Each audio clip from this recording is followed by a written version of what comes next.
No theme music, just me. You know how we do. Welcome to Virtual Courtside. I am your host, Harris Rubenstein. Alongside me is my ever so lovely co-host, Mr. Dirk the Caster. Happy Thursday, Dirk. It is Thursday. Usually record on Wednesday, but today is Thursday. I keep forgetting. Thursday. And we pushed it back because we have a special guest. We do have a So special guest.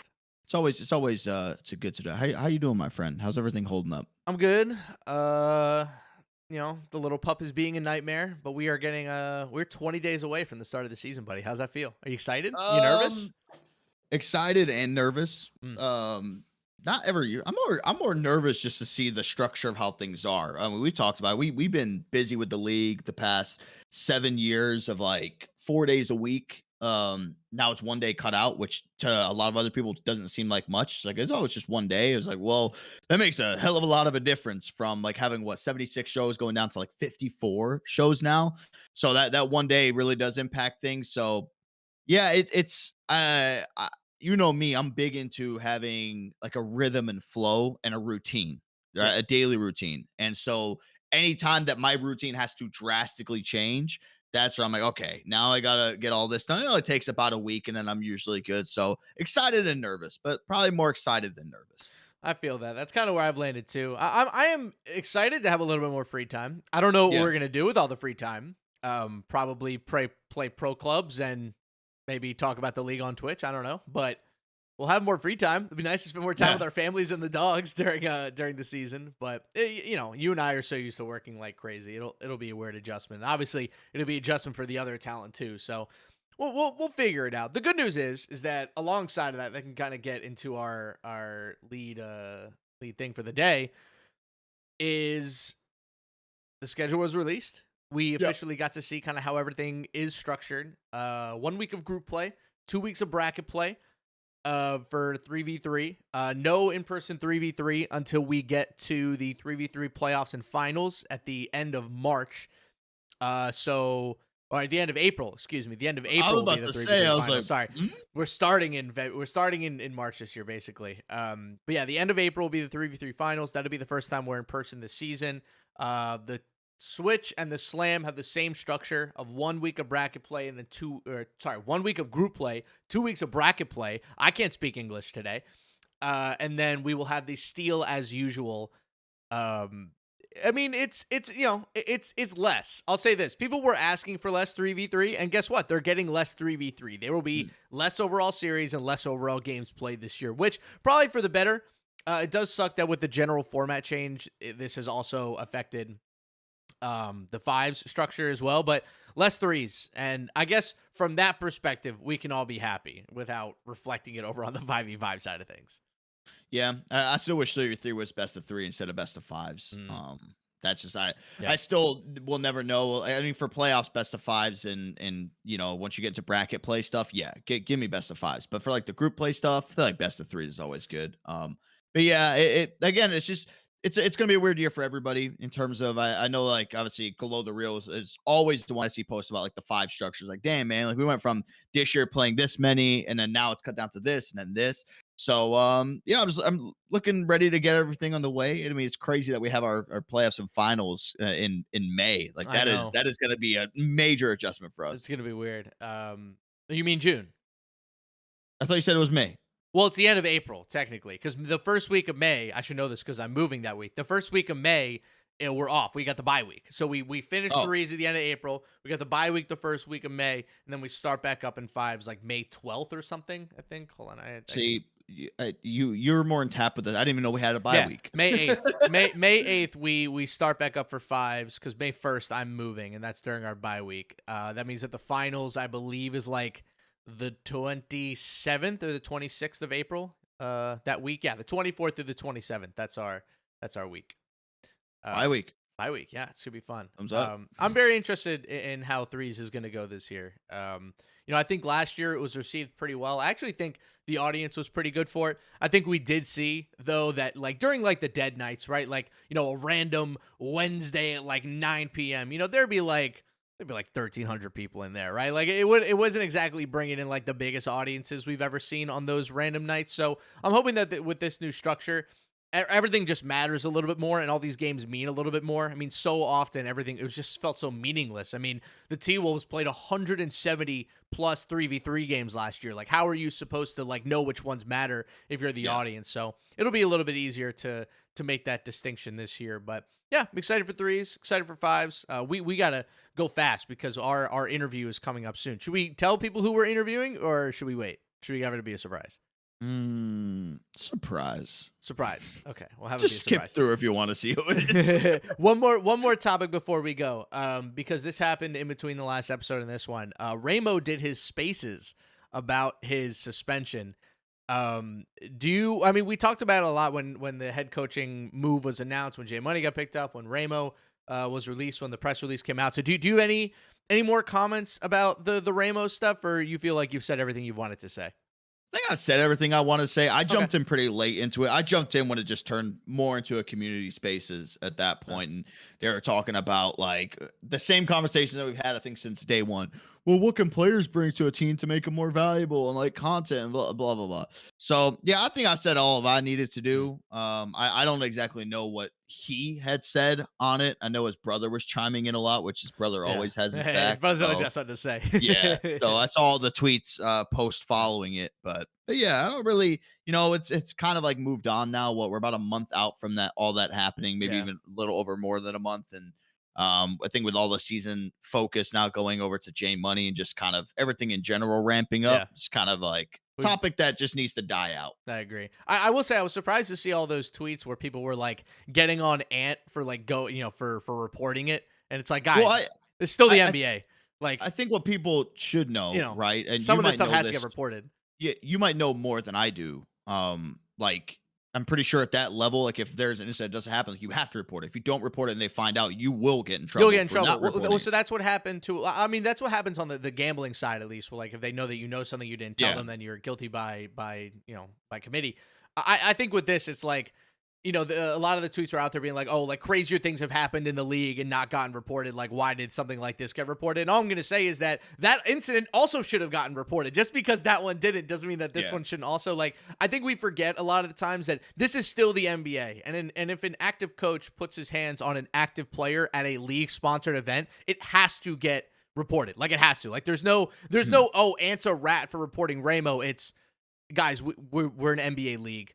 Like, sometimes you have to kind of act like it. And again, the NBA wasn't the one that fired him. They just recommended it. So I was just shocked to see tweets like that. I feel like so often, the blame is a little misguided. Like, I get it. Like, Ant withheld the money from him. He can definitely be difficult at times. We've definitely pointed that out a lot publicly. But I just find that this whole situation, everybody's kind of in the wrong. Ant was in the wrong for not giving him the money. Ramo's in the wrong for putting his hands on a player at an active event.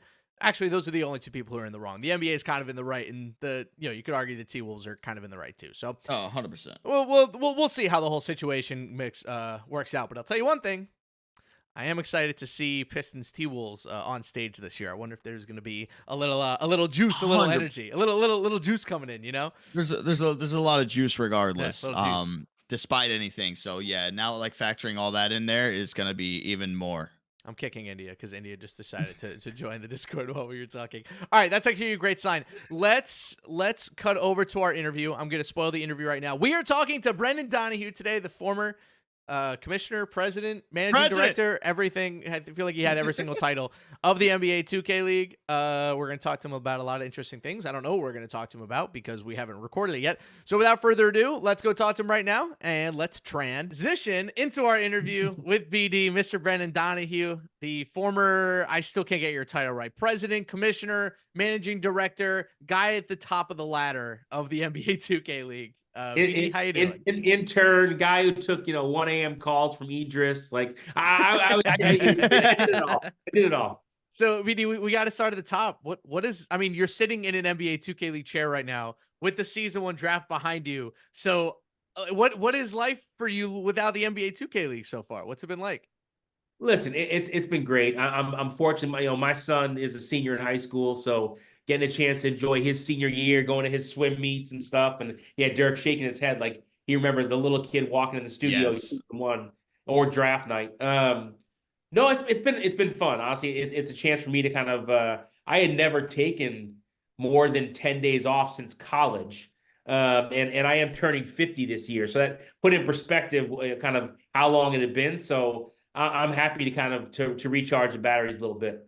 Is it weird? Is it weird to not be like prepping for the season? Like, do you feel like the electricity in your fingers, like, oh, I should be doing something right now? No joke. This is totally serious. My first 6 weeks, I thought my brain was gonna explode. Like I was so used to being attached to my phone, and like if I had 60 minutes on my calendar, I didn't know what to do. I was so anxious about it. So it's actually it's been fun now to kind of like now actually I always follow you guys on what you're doing, socially, and like I know Dirk, you're playing soccer and playing goalie. So right now, I am training. I've been swimming a ton. Ooh. I'm trying to do some triathlons in the spring. So that's badass. That's crazy. See, like, if you're gonna make a life change, you might as well make a life change. I'm not doing it professionally, but okay. I'm doing it for fun. Those triathlons are no joke. I've heard UFC fighter Paul Felder, he retired from the UFC, started doing triathlons. Like this was harder than any fight that I've ever had. I'm like, that is very intimidating. I don't want to even try that. No, it's a blast. I've done it before. So this is kind of getting back into it, but it's been a lot of fun. That is crazy, man. Carter, a senior in high school now. It's so wild because like anytime I see you or I see the pictures, I always just get like nostalgia hit immediately. I'm like, damn, I always think back to season 1 and everything. And like what you're saying, Carter was like a little kid. I just saw Kuda's little brother. Remember, he used to be running around the studio all the time. He's now 17 years old. I just saw that birthday get posted. So I'm like, man, I'm starting to feel, I see it on my face a little bit, under my eyes now. When I play sports, I'm always getting hurt. But then I'm like, I see that and I'm like, oh man. Listen, season 1 Dirk looked very different. I will say. Still drinking Mountain Dew. I don't think you grow facial hair. Zero sugar Mountain Dew now. There you go. That's the real age bulletin there. Right.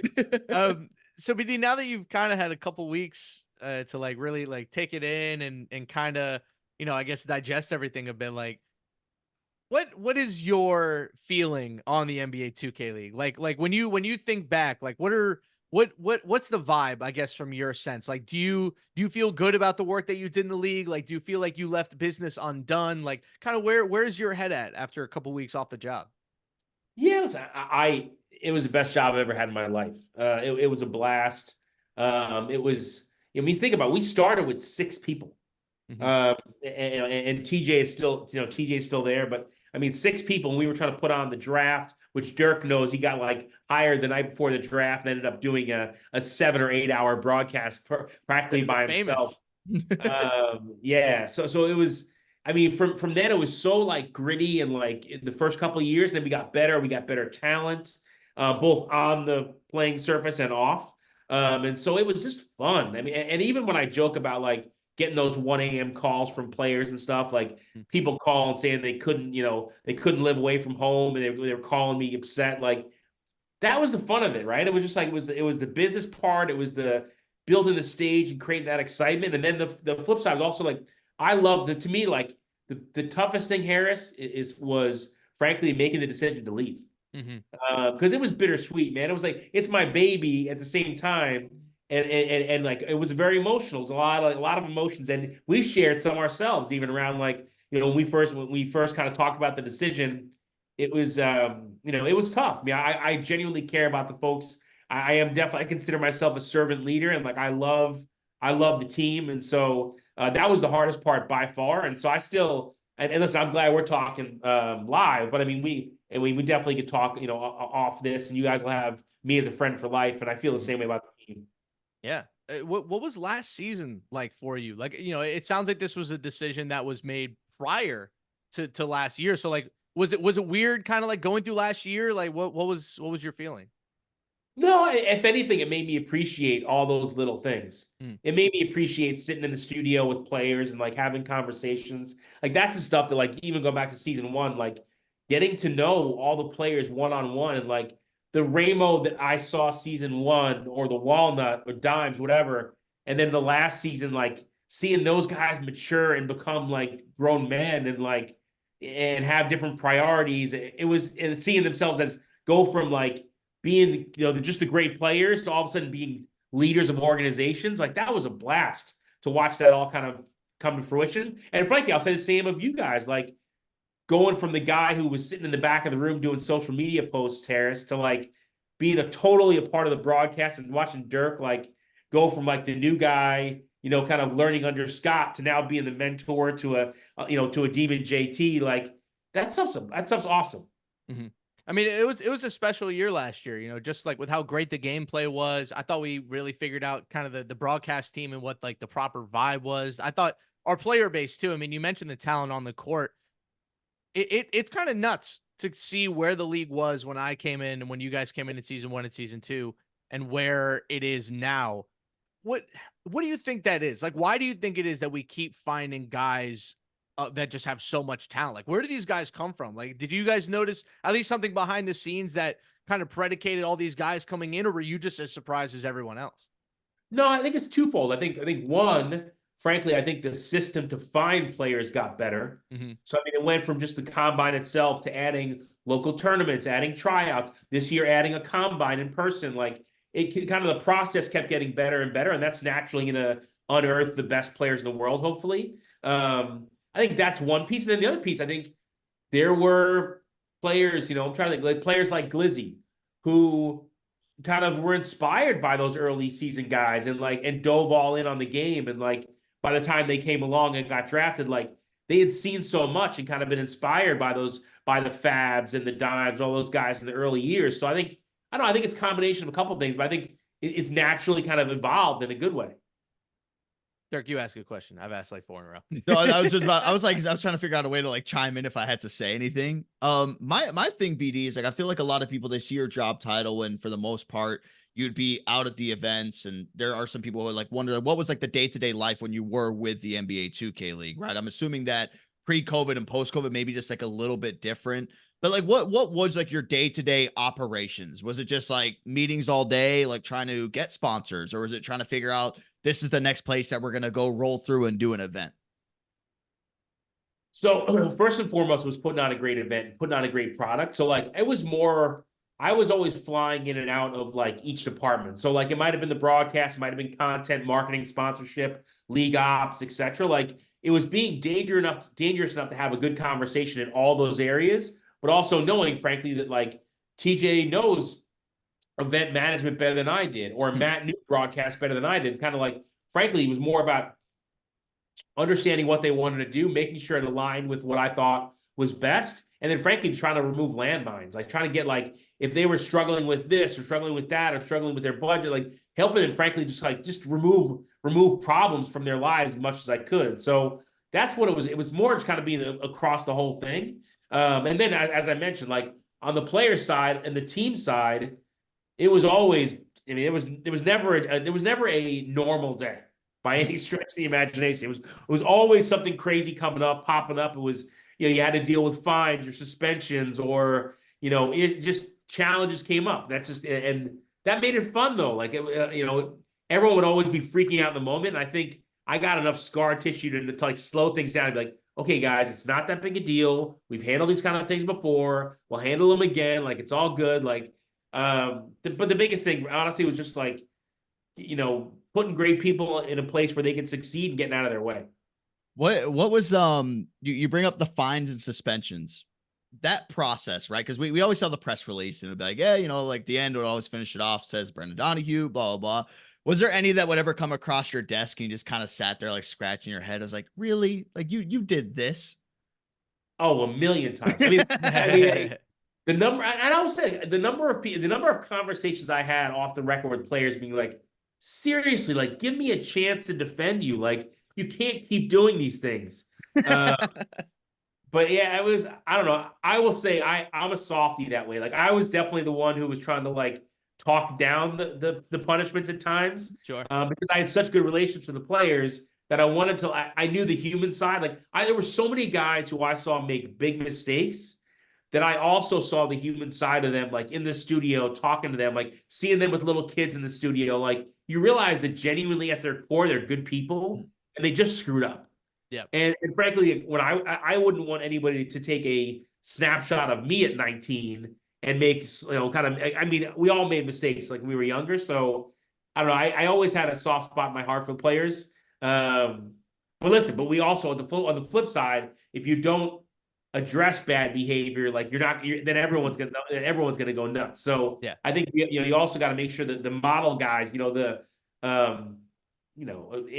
great Nudini, like the guy was totally low maintenance, and like you got to also reward that by also addressing poor behavior. Mm-hmm. I have there's two iconic moments I can think of, and one comes from season 1, one comes from season 2, and I know you're probably in the studio for this because you're in the studio all times. What was your reaction when you remember the whole stiff arm dilemma with the Heat and 76ers, and as the Heat were walking up the stairs, they were screaming at the 76ers staff, not fans, the staff that came up there. What was your reaction to that? And two, what was your reaction to the Hawks Celtics matchup? The clip that got probably I think it's the most viewed clip ever in NBA 2K League history. The pushing of the little push, camera cuts away. Dr. Disrespect did a live react to it. I'm like, why isn't the camera still rolling? What was your reactions to two of those moments? So, I'll do the first one first. So, actually, that's the order they happened too. So the Sixers Heat one. Honestly, so it's what's hard about it. I knew 2K enough to be dangerous. So like I loved playing the game. I knew it. I didn't know the glitches in the game that like the expert players. So like I always had to take other people's perspectives and their word for it. And so like frankly, like there were guys every year guys would find, they'd find glitches. They would find like cheat codes, so like and so you always had to figure out like what do you react to and what do you like just let it slide? And like you can't address there would have been a new one every week. Yeah. And sometimes, frankly, like if a guy finds something, maybe it's a competitive advantage. Maybe they're maybe they found something that makes them a better player. Like, so it's kind of a weird, like, what is a unfair advantage and what's a fair advantage? That makes sense.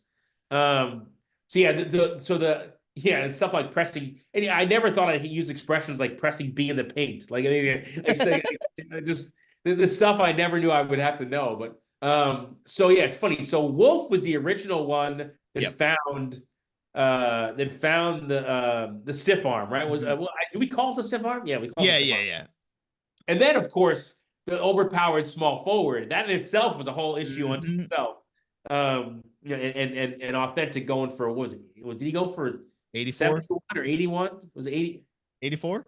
Pretty sure 84. What did Mama have? I remember it was Mama got that was when the Bucks started 5-4 triple team, quadruple team, whatever it was. Believe me.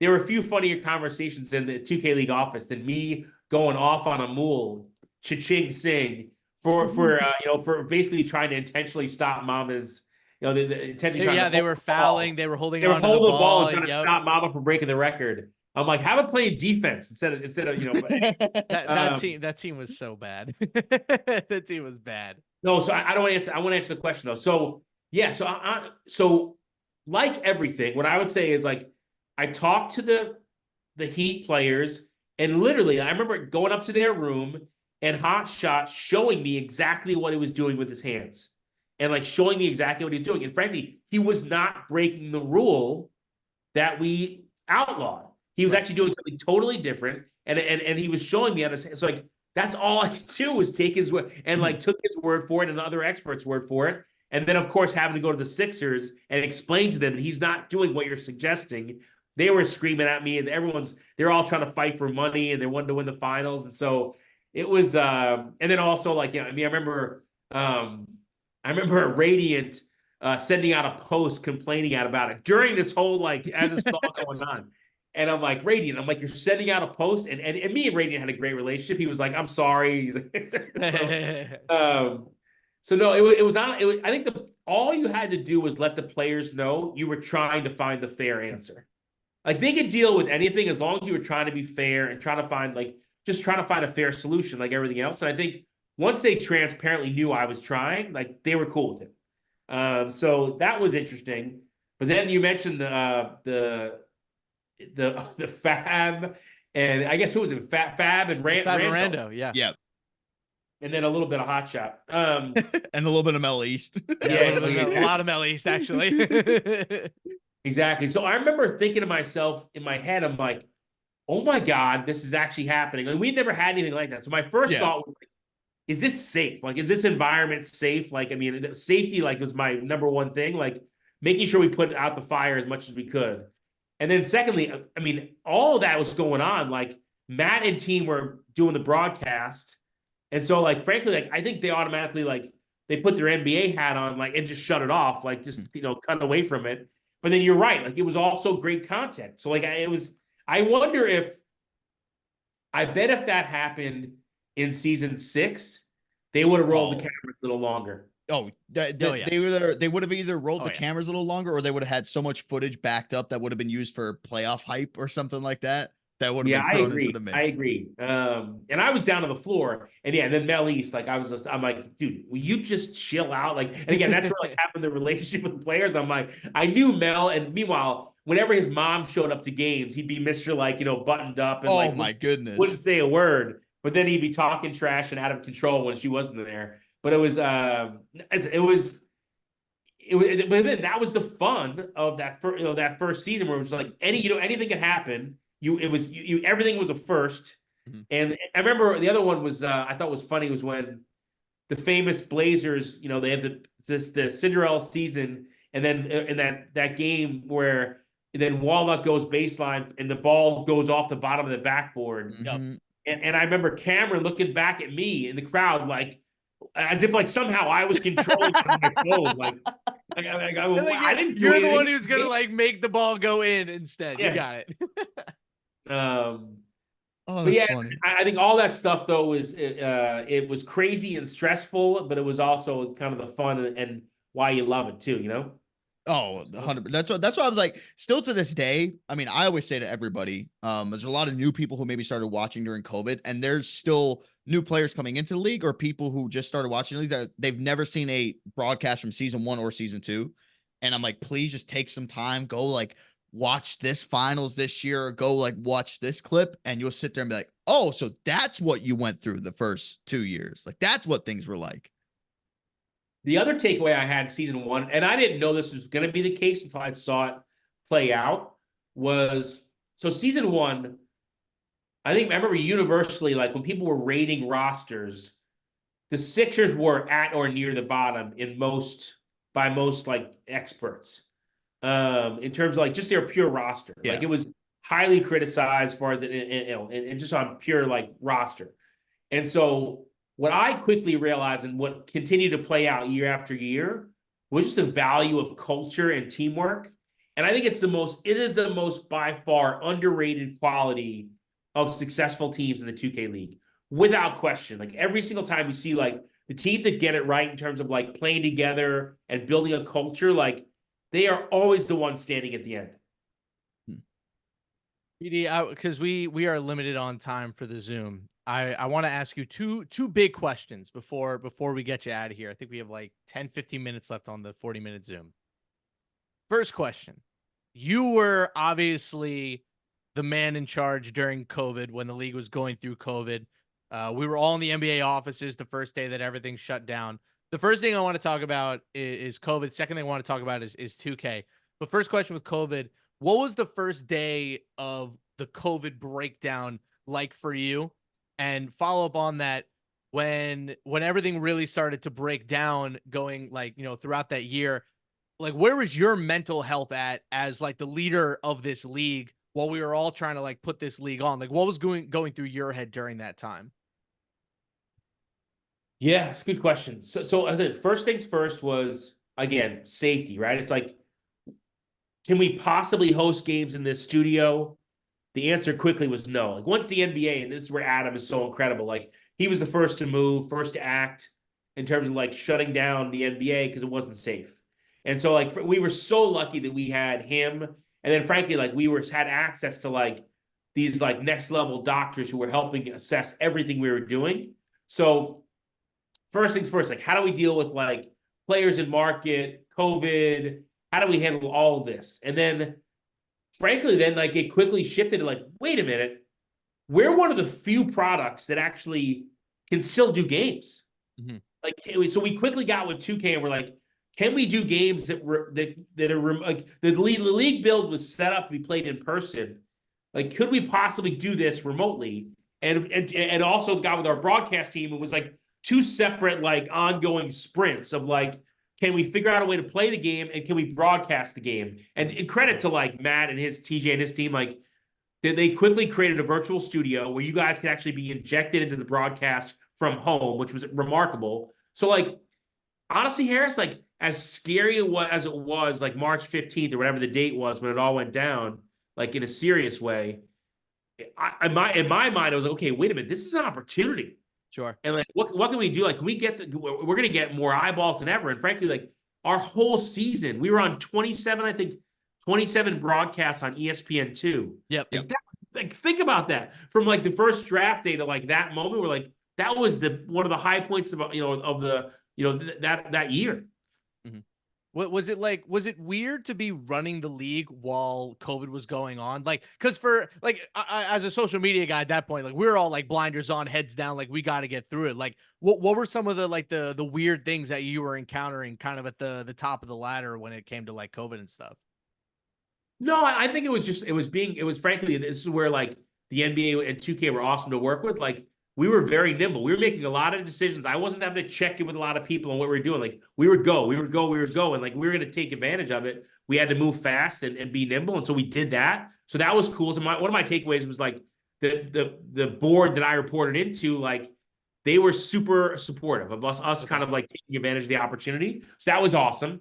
And then I would say like, I think players and teams were happy to be playing. Like the other option, and this is what I told them early on, I'm like, the other option is we send you home and like, no more 2K League. There's no 2K League right now. Yeah. And so like they were very like, frankly, they were very pliable. And they were like, okay, we want to play. We want to play the season. So like, let's figure out how to do it. And so I think everyone was pretty patient about how to handle it all. Do you think let me rephrase this. What do you think the league would be like right now without COVID? If COVID didn't happen, do you think the league would be that much different? Obviously the world would be so much different, so it's hard to say, but what do you think the league would be like without COVID? And then I have to sneak in a 2K question after this. I think what COVID did for the league now is it unpacked the ability to play remotely. Okay. So like, I mean, I think we were playing the first couple of seasons. Everyone had to be in the studio in person, which by the way was in many ways great, because you got a chance to like sit with players and like get to know them. And like, we unpacked a lot of cool content because we were sitting with the players week in, week out. The idea of Sacramento flying in for a 1 hour game, 6 hours both ways, like that still not great. Still not great. That was not awesome for them. No, so I think it was just, listen, I think COVID, they always say like kind of, things kind of like innovation comes out of crisis a little bit at times. And so like, we invented some cool new stuff. Like the notion of a virtual studio had never been on our radar until it was. And then it became a thing. So I think it was, I don't know. I think and I still even think like remote play is different than in-person play. And so I think and frankly, it's up to you guys who are experts to like unpack the differences. Yeah. All right. Last question from me, because we got 6 minutes left on the Zoom. What's 2K's deal? It seems like sometimes they're super fun to work with. It seems like sometimes they're super like vague. Like when you guys go to them for a request, like let's say like just getting the league build and making it go public, like what is their intention with the league, and why does it always seem like we're in a boat with two people who are paddling, but only one person is paddling and they're just kind of sitting there? Like what's their deal? What's 2K's deal with the league? I think that's a misconception. Honestly, I think it really is. I think it's more so, here's the opportunity and the challenge. I think 2K had people who were super, super dedicated. Like, frankly, Chen, who's like the lead developer for 2K and related to the 2K League, he was awesome. Like, he was so much fun to work with. He was always trying to help us wherever he could. He would work above and beyond to try to get things done with the league build and make adjustments. And then frankly, the NBA was the same way. It's like there was challenges at the NBA office, but for the most part, like you had generally people in that office wanted the 2K League to succeed. And frankly, both sides know that the 2K League is an incredible product for taking young people who are not necessarily easy to reach, but who love the NBA and developing a relationship with them. So like both sides wanted to work in a huge way. I think what the challenge is, and I think what you're talking about is, at the end of the day, 2K has an incredibly successful retail game. The NBA has an incredibly successful NBA product, and at times, the 2K League was the pebble in the ocean, right? It was just, frankly, when it comes to prioritization, it was just a little further behind, and that actually should be the case. Like, I mean, you have the billion-dollar monster, and then you have a supporting league to kind of help grow that game. And so I actually think, was it challenging at times? Yes, but I think it should be that way. Do you think we will ever get the league build in the game of 2K? As I always said, I think it's more likely to have the retail version of the game be played by the league than to have a league build in the 2K game. Like, I just think, like, it's because I think you want to have an accessible version of the game. Like, you don't want to scare good players off either.